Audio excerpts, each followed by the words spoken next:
Welcome to SS news. నేను మీ శిరీష. ఇవాల్టి ముఖ్యాంశాలు. Headline sponsored by GNR golden diamonds, YSR junction, Narasannapeta. Hyderabad లో స్కై రోడ్ ఇన్ఫినిటీ క్యాంపస్ ను ప్రారంభించిన ప్రధాని మోడీ. ప్రతి నెల ఒక ఆర్టికల్ రాకెట్ ను నిర్మించగల సామర్థ్యం ఉందన్న మోదీ. అమరావతిలో ఘనంగా శ్రీవారి ఆలయ విస్తరణకు శంకుస్థాపన చేసిన సీఎం చంద్రబాబు. రాజధాని కోసం రైతులు 33,000 ఎకరాలు స్వచ్ఛందంగా ఇచ్చారని, పవిత్ర కార్యక్రమానికి రైతులు సహకరించారని సీఎం అభినందన. పులిబెందలలో జగన్ రెండవ రోజు పర్యటన. బ్రాహ్మణపల్లిలో అరటి తోటల పరిశీలన. ఇన్పుట్ సబ్సిడీ కూడా ఇవ్వలేదని జగన్ విమర్శ. విలువలతో కూడిన విద్యను విద్యార్థులకు నేర్పించాలని జిల్లా కలెక్టర్ స్వప్నిల్ దినకర్ ఉపాధ్యాయులకు సూచన. ఎండల మల్లికార్జున ఆలయ అభివృద్ధికి 3 కోట్ల నిధులు విడుదల. ప్రజలకు ఇచ్చిన వాగ్దానాల నెరవేర్పులు ముందున్న రాష్ట్ర మంత్రి కింజరాపు అచ్చెన్నాయుడు. ఆలయ అభివృద్ధికి 3 కోట్ల రూపాయల నిధులు విడుదల చేస్తూ కూటమి ప్రభుత్వం జీవో విడుదల. అక్రమంగా తరలిస్తున్న 29 కిలోల గంజాయి పట్టివేత. ఒడిశా నుండి గుజరాత్ రాష్ట్రం సూరత్ కు అక్రమంగా తరలిస్తున్న క్రమంలో 2 నిందితులను పట్టుకున్న ఇచ్చాపురం పోలీసులు.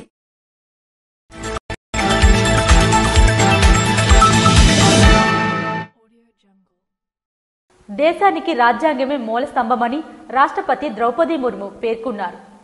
జాతీయవాద ఆలోచనకు అది మార్గదర్శి అని, వలసలవాద మానవత్వాలకు ముగింపు పలికే ఆయుధమని ఆమె చెప్పారు. రాజ్యాంగ దినోత్సవం సందర్భంగా బుధవారం పాత పార్లమెంట్ భవనం సెంట్రల్ హాల్లో జరిగిన కార్యక్రమంలో ఆమె ప్రసంగించారు. అతిపెద్ద ప్రజాస్వామ్య దేశమైన భారత్లోని పార్లమెంటు ప్రజల ఆంక్షలను ప్రతిబింబిస్తుందని, ఇది ఎన్నో దేశాలకు ఆదర్శంగా నిలుస్తుందని పేర్కొన్నారు. రాజ్యాంగం అనేది జాతీయ గౌరవానికి, గుర్తింపునకు నిలువెత్తు సాక్ష్యంగా నిలిచే పత్రమని, దాని స్ఫూర్తితోనే సామాజిక సాంకేతిక అభివృద్ధి జరుగుతుందన్నారు. రాజ్యాంగ వ్యవస్థకు అనుగుణంగానే శాసన కార్యనిర్వాహక, న్యాయ వ్యవస్థలు బలంగా పనిచేస్తున్నాయన్నారు. లోతైన రాజకీయ ఆలోచనల విషయంలో మిగతా ప్రజాస్వామ్యాలతో పోలిస్తే భారత ప్రజాస్వామ్యాన్ని సువర్ణాక్షరాలతో లిఖించవచ్చని వివరించారు.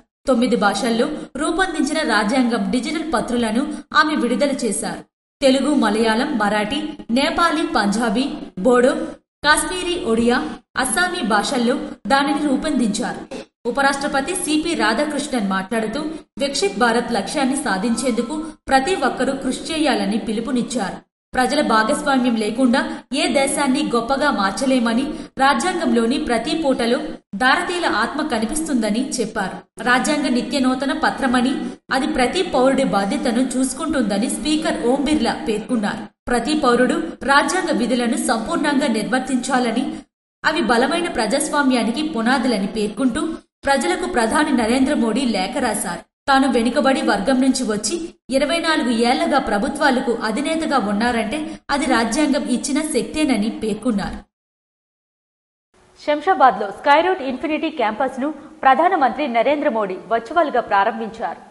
తొలి ప్రైవేట్ కమర్షియల్ రాకెట్ విక్రమ్-1 ను ఆవిష్కరించారు. స్కై రోడ్ ఇన్ఫినిటీ క్యాంపస్ దేశంలోనే అతిపెద్ద ప్రైవేట్ రాకెట్ ఫ్యాక్టరీ కావడం విశేషం. ఈ సందర్భంగా మోడీ మాట్లాడుతూ స్కై రోడ్ బృందానికి అభినందనలు తెలియజేశారు. అంతరిక్షంలో ఇది ఒక గొప్ప మైలురాయని పేర్కొన్నారు. భారత యువశక్తి నైపుణ్యానికి స్కై రూట్ గొప్ప ప్రతీక అని పేర్కొన్నారు. భారత అంతరిక్ష రంగం భవిష్యత్తులో మరిన్ని ఘనతలు సాధిస్తుందని తెలిపారు. साथियों, आज देश स्पेस सेक्टर में एक अभूतपूर्व अवसर का साक्षी बन रहा है. आज भारत के स्पेस इकोसिस्टम में प्राइवेट सेक्टर बड़ी उड़ान भर रहा है. स्काई रूट का इन्फिनिटी कैंपस भारत की नई सोच, इनोवेशन और सबसे बड़ी बात यूथ पावर का प्रतिबिंब है कि आने वाले समय में Bharat global satellite launch ecosystem में एक लीडर बनकर उभरेगा. ఈ విజయం భారత యువశక్తికి స్ఫూర్తినిస్తుందన్నారు. సైకిల్ పై రాకెట్ మోసుకెళ్లే స్థితి నుంచి మన ప్రస్థానం ప్రారంభమైంది. వ్యవసాయం, వాతావరణ అంచనాల్లో మరింత జ్ఞానం సాధించాలి. స్పేస్ సెక్టార్లో కోఆపరేటివ్ ఎకోసిస్టమ్ ను తీసుకువచ్చాం. జెన్నీ అనుకున్నది సాధించేలా ప్రభుత్వం సహకరిస్తుంది. అంతరిక్ష రంగంలో కేంద్రం ఇస్తున్న మద్దతు వల్లే స్టార్టప్లు వస్తున్నాయి. ప్రైవేట్ రంగంలోనూ అంతరిక్ష సంస్థలు పుట్టుకొస్తున్నాయి. జని ఇంజనీర్లు, డిజైనర్లు, కోడర్స్, సైంటిస్టులు అవకాశాలు అందిపుచ్చుకోవాలని మోడీ తెలిపారు. एक साइकिल पर रॉकेट का हिस्सा ले जाने से लेकर दुनिया के सबसे भरोसेमंद लॉन्च व्हीकल तक भारत ने सिद्ध किया है कि सपनों की ऊंचाई संसाधन से नहीं, संकल्प से तय होती है. इसरो ने दशकों तक भारत की स्पेस यात्रा को नई उड़ान दी है. ये कम्युनिकेशन, एग्रीकल्चर, मरीन मॉनिटरिंग और नेशनल सिक्योरिटी का आधार बन चुका है. और इसलिए ही हमने भारत के स्पेस सेक्टर में ऐतिहासिक रिफॉर्म्स किए. भारत ने बीते 6-7 वर्षों में ही अपने स्पेस सेक्टर को एक ओपन, कोऑपरेटिव और इनोवेशन ड्रिवन इकोसिस्टम में बदल दिया है. అమరావతిలో వెంకటేశ్వర స్వామి ఆలయ విస్తరణకు సీఎం చంద్రబాబు శంకుస్థాపన చేశారు. దేవతల రాజధాని ఎలా ఉంటుందో అదే నమూనాతో ఏపీ రాజధాని అమరావతి ఉంటుందని సీఎం చంద్రబాబు వెల్లడించారు. రాజధాని కోసం రైతులు 33,000 ఎకరాలు స్వచ్ఛందంగా ఇచ్చారని, పవిత్ర కార్యక్రమానికి రైతులు సహకరించారని అభినందించారు. అమరావతిలోని వెంకటాపాలెంలో వెంకటేశ్వర స్వామి ఆలయ విస్తరణకు సీఎం చంద్రబాబు గురువారం భూమి పూజ చేశారు. 260 కోట్లతో 2 దశల్లో పనులు చేపట్టనున్నారు. ఆలయ ప్రాకారం, మహారాజు గోపురం, ఆంజనేయ స్వామి ఆలయాలు నిర్మించనున్నారు. మాడవీధులు, అన్నదాన కాంప్లెక్స్ నిర్మాణాలకు సీఎం చంద్రబాబు శంకుస్థాపన చేశారు. మొదటి దశలో 140 కోట్లతో అభివృద్ధి పనులు చేపట్టనున్నారు. ఇందులో 92 కోట్లతో ఆలయం చుట్టూ ప్రాకారాన్ని నిర్మిస్తారు. 48 కోట్లతో 7 అంతస్తుల మహారాజు గోపురం, ఆర్జిత సేవా మండపం, వాహన మండపం, రథమండపం, పంచముఖ ఆంజనేయ స్వామి విగ్రహం, పుష్కరిణి, కట్స్టోన్ ఫ్లోరింగ్ నిర్మిస్తారు. రెండో దశలో శ్రీవారి ఆలయ మాడవీధులు, అప్రోచ్ రోడ్డు, అన్నదాన కాంప్లెక్స్, యాత్రికుల విశ్రాంతి భవనం, అర్చకులు సిబ్బంది క్వార్టర్స్, రెస్ట్ హౌస్, పరిపాలనా భవనం, ధ్యాన మందిరం, వాహన పార్కింగ్ వంటి పనుల్ని చేపడతారు. వీటికి 120 కోట్ల వ్యయం కానుంది. 2014-19 మధ్య తెదేపా ప్రభుత్వం శ్రీవారి ఆలయాన్ని 185 కోట్లతో అభివృద్ధి చేసేందుకు ప్రణాళిక సిద్ధం చేయగా 2019లో అధికారంలోకి వచ్చిన వైకాపా దానిని 36 కోట్లకు కుదించింది. పోయిన ప్రభుత్వం విధ్వంసం తప్ప ఏమి మంచి చేసిన సందర్భాలు లేవు. ఇక్కడ రైతాంగం మంచి చేసి మంచి సంకల్పంతో భూమిస్తే 5 ఏళ్లు ఈ రైతుల్ని ఎంత వేధించాడో ప్రత్యక్షంగా మనం చూశాం. నరకాన్ని చూపించారు. కానీ ఎప్పుడూ దేవుడు ఉంటాడు. మీరు ఆ వెంకటేశ్వర స్వామిని నమ్ముకున్నారు. ఇక్కడి నుంచి ఏదైతే న్యాయస్థానాన్ని నుంచి నేరుగా దేవస్థానానికి యాత్ర కూడా చేసి ఈ రాజధానిని కాపాడుకోవడానికి అనునిత్యం పనిచేసిన ఈ ప్రాంత రైతాంగాన్ని మనస్ఫూర్తిగా అభినందిస్తున్నా, ధన్యవాదాలు తెలియజేస్తున్నా. ఈ రోజు ఈ పవిత్రమైన దేవాలయాన్ని 260 కోట్ల రూపాయలతో దీన్ని పూర్తి చేస్తాం. నేను ఒకటే దేవస్థానాన్ని కోరుతున్నా, ఈ యొక్క అమరావతినే కాకుండా ఈ ప్రాంతాన్ని కాపాడవలసిన బాధ్యత ఈ దేవాలయం పైన ఉంది. ఆ శక్తినివ్వాలి, ఎనర్జీనివ్వాలి. ఆ 260 కోట్ల రూపాయలు ఖర్చు పెట్టి తిరుపతి ఏ విధంగా అయితే ప్రాంగణం ఉంటుందో అదే విధంగా దీన్ని తయారు చేసే బాధ్యత 2.5 సంవత్సరాల్లో పూర్తి చేసే బాధ్యత టీటీడీ తీసుకోవాల్సిందిగా మరొక్కసారి కోరుతున్నా. తాజాగా అధికారంలోకి వచ్చిన కూటమి ఆలయాన్ని 2014-19 నాటి ప్రణాళికను మించి సకల హంగులతో అభివృద్ధి చేసేందుకు అడుగులు ముందుకేసింది. పులివెందుల బ్రాహ్మణపల్లిలో మాజీ ముఖ్యమంత్రి జగన్ పర్యటించారు. ఏపీలో రైతుల పరిస్థితి దారుణంగా ఉందని, కూటమి పాలనలో ఏ పంటకు గిట్టుబాటు ధర లేదని, అరటి పంట రైతుల పరిస్థితి మరీ అధ్వానంగా తయారైందని వైఎస్ఆర్సీపీ అధినేత మాజీ సీఎం వైఎస్ జగన్మోహన్ రెడ్డి ఆవేదన వ్యక్తం చేశారు. బుధవారం పులివెందుల బ్రాహ్మణపల్లిలో అరటి తోటలను పరిశీలించిన ఆయన రైతుల నుంచి పంట నష్టాన్ని అడిగి తెలుసుకున్నారు. అనంతరం మీడియాతో మాట్లాడారు. మా హయాంలో అరటి పంట టన్ను 30,000కు పలికింది. 3 లక్షల టన్నుల పంటను ఎక్స్పోర్ట్ చేశాం. అరటి ఎక్స్పోర్ట్ కోసం అనంతపురం నుండి ఢిల్లీ, తాడిపత్రి నుండి ముంబైకి రైళ్లను నడిపాం. కేంద్రం నుంచి అవార్డులు తీసుకున్నాం. కానీ ఇప్పుడు ఆ ఊసే లేదు. టన్ను 2,000కు కూడా కొనేవాడు లేడు. పంట చెట్టు మీదే మాగిపోయింది. నంబర్ 1లో ఉన్న రాష్ట్రం ఈ పరిస్థితికి ఎందుకు దిగజారింది? కూటమి ప్రభుత్వానికి రైతులపై ప్రేమ లేదు. ఈ 17 నెలల కాలంలో 16 విపత్తులొచ్చాయి. కానీ రైతులకు కనీస సాయం కూడా అందలేదు. గతంలో మా హయాంలో సీజన్ ముగిసేలోపు ఇన్పుట్ సబ్సిడీ ఇచ్చేవాళ్ళం. చంద్రబాబు ప్రభుత్వం ఇప్పటిదాకా ఇన్పుట్ సబ్సిడీ ₹1 కూడా ఇవ్వలేదు. ఏపీలో రైతుల పరిస్థితి దారుణంగా తయారైందని ఆవేదన వ్యక్తం చేశారాయన. చంద్రబాబు నాయుడు గారు ముఖ్యమంత్రి అయిన తర్వాత రైతుల బ్రతుకులు మొత్తం తిరోగమనంలోకి చేరాయి. దాదాపుగా చంద్రబాబు నాయుడు గారి ప్రభుత్వం మొత్తం చూస్తే ఈ 18 నెలల కాలంలో దాదాపుగా 16 సార్లు కరువు వల్లనో లేకపోతే వరదల వల్లనో అతివృష్టో అనావృష్టో రైతులు నష్టపోయిన పరిస్థితులు, ఇన్పుట్ సబ్సిడీ ఇవ్వాల్సిన ఆవశ్యకత కలిగిన పరిస్థితులు. ఈ 18 నెలలలో 16 సార్లు అటువంటి పరిస్థితులు ఉత్పన్నమైతే, ఇన్పుట్ సబ్సిడీ చంద్రబాబు నాయుడు గారు ఇవ్వాల్సిన అవసరమున్న పరిస్థితులు ఉత్పన్నమైతే, చంద్రబాబు నాయుడు గారి 18 నెలల్లో రైతులకు చేసింది ఏమిటి అంటే బోర్డు సున్నా. వ్యవసాయమే దండగా అని చంద్రబాబు నమ్ముతున్నారు. అన్నదాత సుఖీభవ కింద 40,000 ఇస్తామని 10,000 కూడా ఇవ్వడం లేదు. ఆఖరికి ఎరువులు సైతం బ్లాక్ లో కొనాల్సిన పరిస్థితి నెలకొంది. ఇందుకుగాను ఆయనకు తప్పకుండా రైతుల ఉసురు తగులుతుందన్నారు. చంద్రబాబు నాయుడు గారు పుణ్యాన చంద్రబాబు నాయుడు గారి హయాంలో పెట్టుబడి ఖర్చులు తారాస్థాయికి పెరిగాయి. అన్నదాత సుఖీభవాన్ని రైతు భరోసా ఇచ్చేది ఎగరగొట్టి, అన్నదాత సుఖీభవ అన్నది పిఎం కిసాన్ కు సంబంధం లేకుండా అన్నదాత సుఖీభవ పేరుతో ప్రతి రైతుకు 20,000 ఇస్తానన్నాడు. ఒక సంవత్సరం దాటి ఫస్ట్ ఇయర్ 20,000 ఎగరగొట్టేశాడు. రెండో సంవత్సరం మళ్ళా 20,000 ఇవ్వాల. ఈ రెండేళ్లు కలిపి 40,000 ఇవ్వాల్సిన చోట కేవలం 10,000 రూపాయలు మాత్రం ఇచ్చి 30,000 రూపాయలు రైతుకు ఎగరగొట్టిన పరిస్థితుల్లో, మోసం చేసిన పరిస్థితుల్లో రైతు ఇవాళ వ్యవసాయం చేస్తా ఉన్నాడు. సో రైతులకు పెట్టుబడికి డబ్బులు లేవు, ఉచిత పంటల బీమా లేదు, ఇన్పుట్ సబ్సిడీ రాదు, పెట్టుబడి ఖర్చులు యూరియా సైతం బ్లాక్ లో కొనుక్కోవాల్సిన అధ్వానమైన పరిస్థితుల్లో పెట్టుబడి ఖర్చులు పెరుగుతా ఉన్న పరిస్థితులు. ఇవన్నీ ఒకవైపున ఉంటే, మరోవైపున దళారీల పాలు చేస్తూ చంద్రబాబు నాయుడు గారు దళారీలతో కుమ్మక్కై రైతుల బ్రతుకులు అగమ్య గోచరంగా మార్చాడు. కూటమి సర్కార్ బంగాళాఖాతంలో కలిసే రోజులు దగ్గరలోనే ఉన్నాయని జగన్ ధ్వజమెత్తారు. హాంకాంగ్ లో జరిగిన భారీ అగ్ని ప్రమాదంలో 55 మంది మృతి.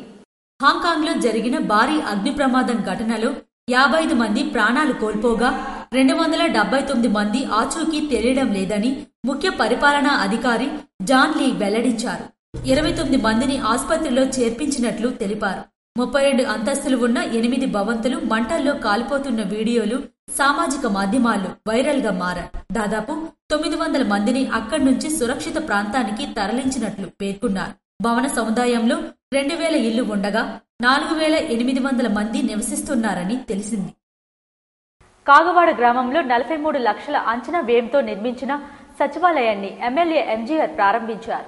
పాతపట్నం నియోజకవర్గం పాతపట్నం మండలం కాగవాడ గ్రామంలో ఎంజీఎన్ఆర్ఈజీఎస్ 43.60 లక్షల అంచనా విలువ నిధుల వ్యయంతో పూర్తి చేసిన నూతన సచివాలయ భవనాన్ని స్థానిక శాసనసభ్యులు మామిడి గోవిందరావు ప్రజల సమక్షంలో ఘనంగా ప్రారంభించారు. గ్రామాభివృద్ధికి ప్రభుత్వం కేటాయించిన ప్రత్యేక నిధులతో ఆధునిక సౌకర్యాలతో ఈ భవనం నిర్మించబడింది. ప్రజలు ఒకే స్థలంలో అన్ని ప్రభుత్వ సేవలను పొందేలా ఏర్పాట్లు పూర్తయ్యాయి. అధికారులు, ప్రజాప్రతినిధులు, గ్రామస్తులు భారీగా హాజరయ్యారు. ఈ సందర్భంగా ఎమ్మెల్యే మాట్లాడుతూ కాగవాడ గ్రామానికి ప్రజలకు నేరుగా సేవలు చేరే కేంద్రంగా ఈ సచివాలయాన్ని 43.60 లక్షల నిధులతో నిర్మించాం. గ్రామస్థాయి పరిపాలనను బలోపేతం చేయడమే కూటమి ప్రభుత్వ లక్ష్యమని ఎమ్మెల్యే తెలిపారు. అలాగే సచివాలయ భవనం ప్రారంభంతో ప్రజలకు ప్రభుత్వం అందించే 30కి పైగా సేవలు ఇక గ్రామంలోనే అందుబాటులోకి వస్తాయన్నారు. కాగువాడ గ్రామాభివృద్ధికి రాబోయే రోజుల్లో మరిన్ని మౌలిక వస్తువులు, సంక్షేమ కార్యక్రమాలు తీసుకువస్తామని ఎమ్మెల్యే పేర్కొన్నారు. గ్రామ ప్రజల అభ్యర్థనలపై పలు సమస్యలను అధికారులతో చర్చించి త్వరితగతిన పరిష్కరించాలని ఆదేశించారు. ఈ కార్యక్రమంలో మండల ఎన్డీఏ కూటమి నాయకులు, కార్యకర్తలు పాల్గొన్నారు. శ్రీమద్ భగవద్గీత జ్ఞానయజ్ఞ కార్యక్రమంలో రాష్ట్ర సాధు పరిషత్ అధ్యక్షులు శ్రీ స్వామి శ్రీనివాసనంద పాల్గొన్నారు. పాతపట్నం మండలం శ్రీ శ్రీనివాసనంద కుటీర్ కె గోపాలపురం గ్రామస్తుల ఆహ్వానం మేరకు వారి ఆధ్వర్యంలో శ్రీమద్ భగవద్గీత జ్ఞానయజ్ఞ కార్యక్రమంలో పాల్గొన్న రాష్ట్ర సాధు పరిషత్ అధ్యక్షులు శ్రీ స్వామి శ్రీనివాసనంద సరస్వతి కమలానంద స్వామీజీ మరియు శ్రీకాకుళం జిల్లా బీజేపీ అధ్యక్షులు సిరిపురం తేజేశ్వరరావులు ముఖ్య అతిథులుగా హాజరయ్యారు. శ్రీనివాసనంద కుటీరంలో జరిగిన ప్రత్యేక పూజా కార్యక్రమంలో పాల్గొన్నారు. ఈ మేరకు శ్రీ స్వామి శ్రీనివాసనంద సరస్వతి స్వామివారి ప్రవచనాలను వారు ఆలకించి స్వామిని ఘనంగా సత్కరించారు. ఈ సందర్భంగా శ్రీకాకుళం జిల్లా బీజేపీ అధ్యక్షులు సిరిపురం తేజేశ్వరరావు మాట్లాడుతూ కె గోపాలపురం గ్రామాన్ని ఆధ్యాత్మిక గ్రామంగా తీర్చిదిద్దిన సిద్ధపురుషుడు పడాల శ్రీనివాసరావు సేవలు చిరస్మరణీయమని కొనియాడారు. భగవంతుని అనుగ్రహంతోనే ఈ గ్రామం నేడు ఆధ్యాత్మిక గ్రామంగా పరిపూర్ణత చెందుతుందన్నారు. కె గోపాలపురం గ్రామం ఇందుకు నిదర్శనంగా నిలుస్తుందన్నారు. ఇటువంటి భగవత్ సేవా కార్యక్రమంలో పాల్గొనడం నా అదృష్టంగా భావిస్తున్నానని అన్నారు.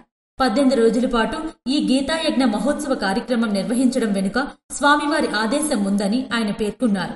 అనంతరం శివానంద కుటీర్ సభ్యులు జిల్లా అధ్యక్షులకు సాలువాతో ఘనంగా సత్కరించి కృతజ్ఞతలు తెలియజేశారు. ఈ కార్యక్రమంలో ఆధ్యాత్మికవేత్త తూలుగు తిరుపతిరావు, శివానంద కుటీర్ సభ్యులు, భక్తులు, బీజేపీ నాయకులు, కార్యకర్తలు తదితరులు పెద్ద ఎత్తున పాల్గొన్నారు.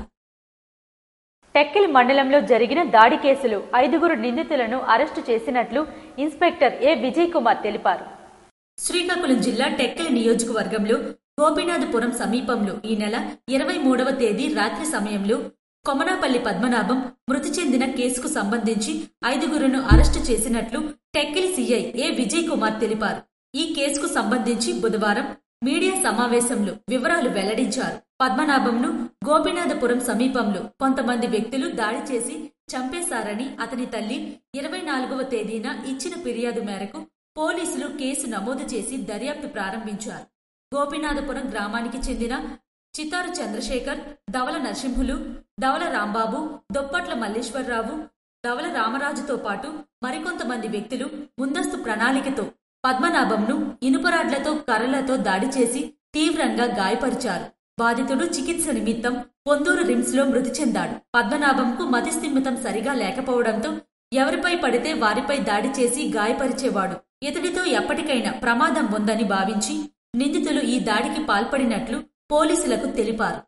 ఈ యొక్క హత్యకు సంబంధించి ప్రధానంగా ఆయన మృతుడు ఎవరైతే ఉన్నారో కొమనాపల్లి పద్మనాభం అనే వ్యక్తి ఐటీబీపీలో 2008 ఆ ప్రాంతంలో ఐటీబీపీలో సెలెక్ట్ అయ్యి ఉద్యోగం నిర్వర్తించి ఒక 8 సంవత్సరాలు పూర్తికాలం చేసుకున్న తర్వాత ఆయనకు ఉన్నటువంటి మెంటల్ డిజార్డర్ కారణంగా టెర్మినేషన్ కాబడి ఇక్కడ ఆయనకు ఉన్నటువంటి మానసిక స్థితి సరిగ్గా లేకపోవటం వల్ల గ్రామంలో ఈ మధ్యకాలంలో కొంతమంది గ్రామస్తులతో తరచుగా వాగ్వాదం పెట్టుకోవటం వల్ల వాళ్ళ మదర్ కూడా 4 రోజుల క్రితం ఇక్కడ నుండి దూరంగా వెళ్ళిపోయింది.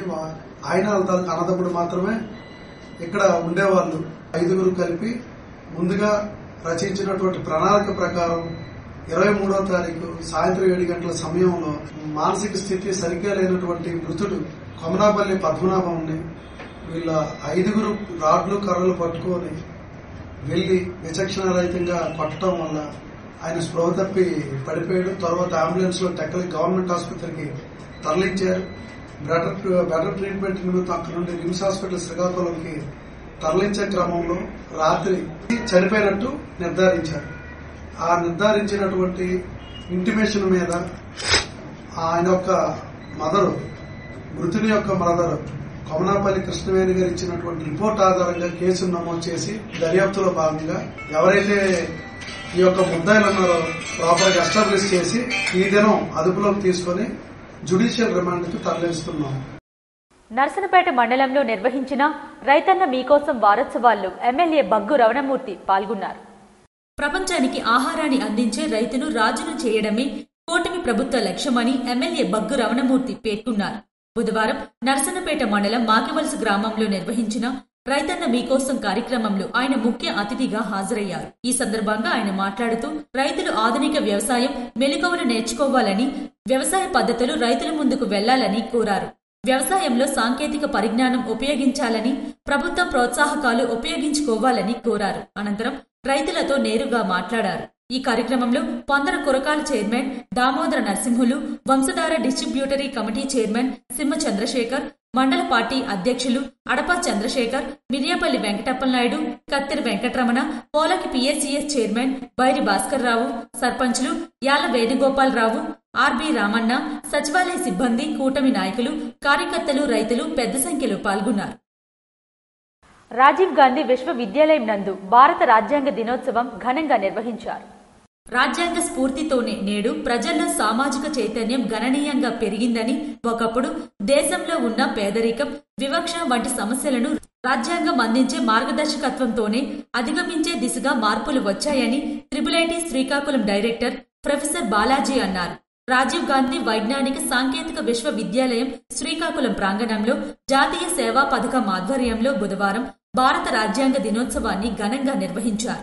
ఎన్ఎస్ఎస్ కార్యక్రమ అధికారి doctor Muniramakrishna, dean Sivaramakrishna, NSS coordinator Peddinti Mukundarao ఈ వేడుకల్లో ప్రసంగించారు. భావ ప్రకటన స్వేచ్ఛ, విభిన్నతలో ఏకత్వం, సామాజిక సమానత్వం ఆవశ్యకతను వారు ఈ సందర్భంగా గుర్తు చేశారు. ఈ కార్యక్రమంలో finance officer Vasu, welfare dean Ravi, campus incharge V సాగర్తో పాటు అధ్యాపకులు, విద్యార్థులు, వాలంటీర్లు పాల్గొన్నారు. రావివలస ఎండల మల్లికార్జున ఆలయ అభివృద్ధికి 3 కోట్ల నిధులు విడుదల చేస్తూ కూటమి ప్రభుత్వం జీవో విడుదల చేసింది. రాష్ట్ర వ్యవసాయ శాఖ మంత్రి కింజరాపు అచ్చెన్నాయుడు కృషి ఫలించి సంకల్పం సిద్ధించింది.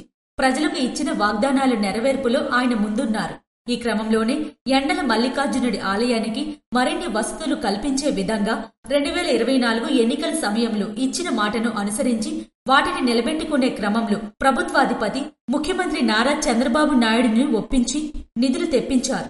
ఈ క్రమంలోనే రావివలస ఎండల మల్లికార్జుని ఆలయ అభివృద్ధికి 3 కోట్ల రూపాయల నిధులు విడుదల చేస్తూ కూటమి ప్రభుత్వం జీవో విడుదల చేసింది. దీంతో భక్తులు ఆనందోత్సాహాలు వ్యక్తం చేస్తున్నారు. గతం కన్నా భిన్నంగా ఆలయ అభివృద్ధికి చర్యలు చేపట్టి ఉత్తరాంధ్రలోనే ఈ ఆలయాన్ని మరింతగా తీర్చిదిద్దనున్నారు. దీంతో ఇక్కడ ఆలయానికి మహర్దశ రానుంది. ఇప్పటికే దేవాలయాల అభివృద్ధికి కట్టుబడుతూ నియోజకవర్గాన్ని అభివృద్ధి చేస్తూ దేవాలయాలను అభివృద్ధి చేస్తూ దూసుకుపోతూ అందరి మన్నలను పొందుతున్నారు.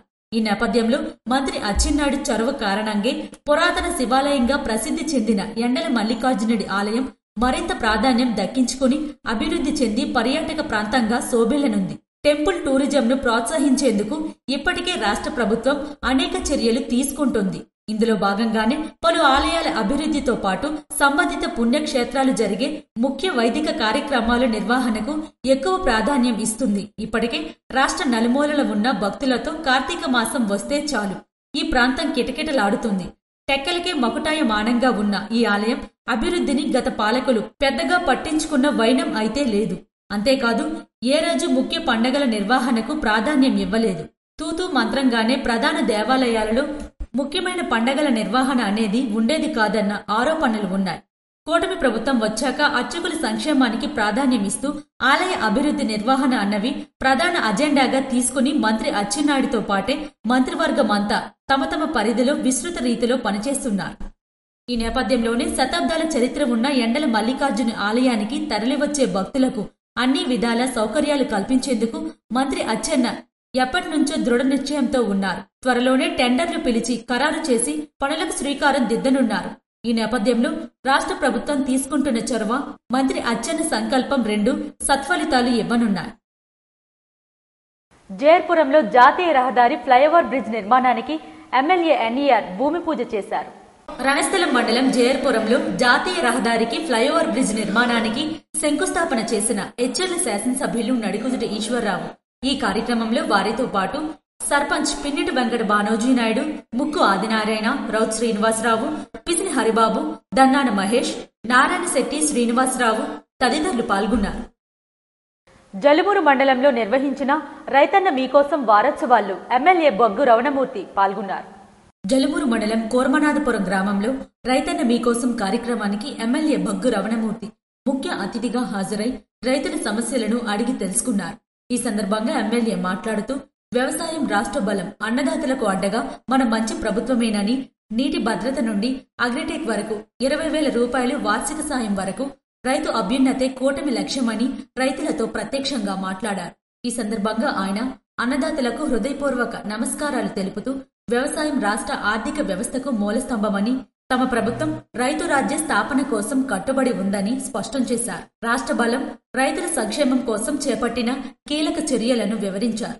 అన్నదాత సుఖీభవ పీఎం కిసాన్ ద్వారా సంవత్సరానికి 20,000 సహాయం 2 విడతల్లో 6,300 కోట్లకు పైగా నేరుగా రైతుల ఖాతాల్లో జమ చేయడం జరిగిందన్నారు. ఈ కార్యక్రమంలో మండల పార్టీ అధ్యక్షులు వెలమల రాజేంద్ర నాయుడు, పిఎస్సిఎస్ చైర్మన్ దొంగ స్వామిబాబు, వంశధార డిస్ట్రిబ్యూటరీ కమిటీ చైర్మన్లు చిమ్మ చంద్రశేఖర్, కింజరాపు సత్యనారాయణ, సర్పంచ్లు బొగ్గ గోవిందరావు, సచివాలయ సిబ్బంది, కూటమి నాయకులు, కార్యకర్తలు పెద్ద సంఖ్యలో రైతులు పాల్గొన్నారు.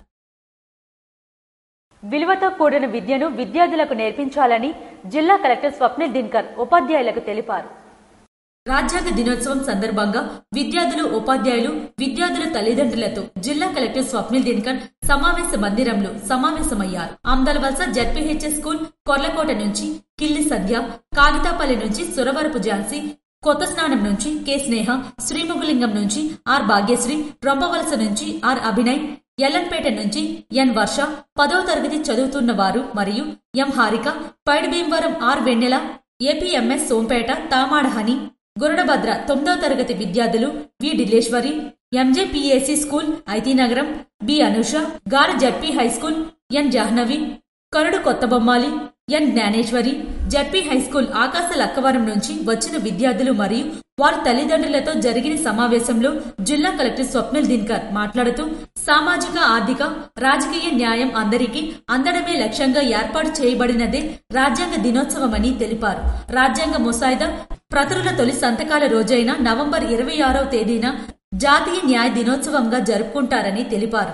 విద్యార్థులు క్రమశిక్షణతో విద్యను అభ్యసించి ఉన్నత శిఖరాలకు చేరుకోవాలంటే నిరంతరం శ్రమించి కృషి చేయాలన్నారు. అనంతరం తన విద్యాభ్యాసం దేశం నుండి కలెక్టర్ అయ్యేంత వరకు వివిధ దశల్లో చదువుకున్న అనుభవాలను విద్యార్థులకు వివరించారు. తదుపరి స్కూల్లో మౌలిక సదుపాయాలపై ఆరా తీశారు.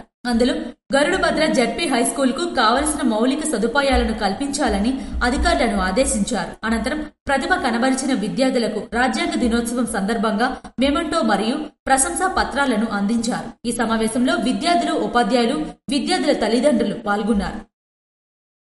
అక్రమంగా తరలిస్తున్న 29 కిలోల గంజాయిని ఇచ్చాపురం పోలీసులు పట్టుకున్నారు. ఇచ్చాపురం పట్టణ పోలీస్ స్టేషన్ పరిధిలో బుధవారం అక్రమ గంజాయి రవాణా చేస్తున్న 2 వ్యక్తులను పోలీసులు అరెస్టు చేసి వారి వద్ద నుండి సుమారు 29 కిలోల నిషేధ గంజాయిని స్వాధీనం చేసుకున్నామని Ichchapuram circle inspector M Chinnamnaidu case వివరాలను వెల్లడించారు. అరెస్టు కాబడిన వారిలో ఒడిశా రాష్ట్రం గంజాం జిల్లా పాటాపూర్ గ్రామానికి చెందిన సంయుక్త దాస్, అలాగే ఆమెతో కలిసి రవాణాలో పాల్గొన్న లోక్నాథ్ ప్రధాన్ ఉన్నారు. విచారణలో సంయుక్త దాస్ తన భర్త మరణం తరువాత ఆర్థిక సమస్యల కారణంగా అక్రమ గంజాయి వ్యాపారంలోకి ప్రవేశించానని, సంయుక్త దాస్ గుజరాత్ రాష్ట్రంలో సూరత్ లో పాండేసర ప్రాంతంలో నివసిస్తున్న సమయంలో తన భర్త, స్నేహితుడు మరియు గంజాయి వ్యాపారం చేసే రంజాన్ ప్రధాన్, అలాగే సచిన్ గ్రామానికి చెందిన గంజాయి సరఫరాదారు కునిపండాతో పరిచయం ఏర్పడినట్లు తెలిపింది. అనంతరం పలుమార్లు కనిపండా వద్ద గంజాయి కొనుగోలు చేసి సూరత్ కు తీసుకువెళ్లి రంజాన్ ప్రధాన్ కు విక్రయించినట్లు, ఈ పర్యాయం కూడా రంజాన్ ప్రధాన్ ఆర్డర్ మేరకే సుమారు 29 కిలోల గంజాయిని సూరత్ కు తరలించి అందించేందుకు సంయుక్త దాస్ మరియు లోక్నాథ్ ప్రధాన్ ఇద్దరు ఇచ్చాపురం వద్ద రైల్లో ఎక్కేందుకు వచ్చిన సమయంలో ఇచ్చాపురం టౌన్ పోలీసులు పట్టుకున్నారు. దీనిపై కేసు నమోదు చేసి తదుపరి దర్యాప్తు కొనసాగుతుందని సీఐ తెలిపారు. Ichchapuram town police station incharge SI Ravivarma గారికి రావాలని సమాచారం ప్రకారం తన సిబ్బందితో కలిసి ఇచ్చాపురం రైల్వే స్టేషన్ దగ్గర తనిఖీలు నిర్వహిస్తుండగా 2 వ్యక్తులను, ఒక ఫిమేల్ అండ్ ఒక మేల్ పట్టుకోవడం జరిగింది. వాళ్ళ దగ్గర తనిఖీలు నిర్వహించగా వాళ్ళ బ్యాగులో సుమారు 29 కేజీల గంజాయి సీజ్ చేయడం జరిగింది. వాళ్ళ పేర్లు కనుక్కునగా ఆ ఫిమేల్ తన పేరు సంయుక్త దాస్ అని, ఈ మేల్ అతను లోక్నాథ్ ప్రధాన్ ఉనుపండ అనే వ్యక్తి, అనే స్త్రీ దగ్గర ఆవిడది కొదలా బ్లాక్ లో నివసిస్తున్న ఆవిడ దగ్గర గంజాయి కొని గుజరాత్ సూరత్ పట్టుకెళ్తుండగా పట్టుబట్టడం జరిగింది. వీళ్ళని అరెస్ట్ చేసి రిమాండ్ నిమిత్తం ఇచ్చాపురం జేఎంఎఫ్సీ మేజిస్ట్రేట్ గారి దగ్గర రివ్యూ చేయబడుతుంది. ముఖ్యంగా శ్రీకాకుళం జిల్లా గవర్నమెంట్ ఎస్పీ సార్ సూచనల మేరకు గంజాయిపై నిరంతరం దాడులు నిర్వహించడం జరుగుతుంది.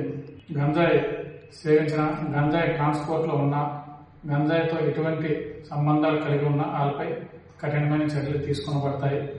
కావున యువత గంజాయికి చాలా దూరంగా ఉండాలని కోరుకోవడం జరుగుతుంది. మండల స్థాయి గ్రిక్స్ ఆటల పోటీలను ఎమ్మెల్యే భగ్గు రమణమూర్తి ప్రారంభించారు. నర్సనపేట మండలం ఉర్లాం జిల్లా పరిషత్ ఉన్నత పాఠశాలలో మండల స్థాయి అంతర పాఠశాలల గ్రిక్స్ ఆటల పోటీలకు ఎమ్మెల్యే భగ్గు రమణమూర్తి ముఖ్య అతిథిగా హాజరయ్యారు. ఈ సందర్భంగా ఆయన మాట్లాడుతూ ఆటలు ఆడటంతో ఆరోగ్యం కలుగుతుందని, ముఖ్యంగా ఆటలతో స్నేహబంధాలు మెరుగుపడతాయని, పోటీతత్వం పెరుగుతుందన్నారు. విద్యార్థులకు విద్యతో పాటు క్రీడలు చాలా అవసరమని, క్రీడలలో రాష్ట్ర, జాతీయ స్థాయిలో కూడా విద్యార్థులు రాణించాలని, ఆ దిశగా కృషి చేయాలని ఆకాంక్షించారు. విద్యార్థులకు ఎటువంటి ఇబ్బందులు లేకుండా అన్ని ఏర్పాట్లు చూడాలన్నారు. ఈ కార్యక్రమంలో పొందర కురుకుల కార్పొరేషన్ చైర్మన్ దామోదర నరసింహులు, రాష్ట్ర రైతు కార్యదర్శి జల్లు చంద్రమౌళి, మండల పార్టీ అధ్యక్షులు Adapa Chandrasekhar, Vamsadhara distributary committee chairman Simha Chandrasekhar, APS chairman Esa Apparao, cluster ఇన్ఛార్జీలు గొద్ది చిట్టిబాబు, విద్యాశాఖ అధికారులు, ప్రధానోపాధ్యాయులు, ఉపాధ్యాయులు, వ్యాయామ ఉపాధ్యాయులు, విద్యార్థులు పెద్ద సంఖ్యలో పాల్గొన్నారు. ఇవి ఈనాటి వార్తలు. మరిన్ని వార్తలతో మళ్ళీ కలుద్దాం. చూస్తూనే ఉండండి SS న్యూస్.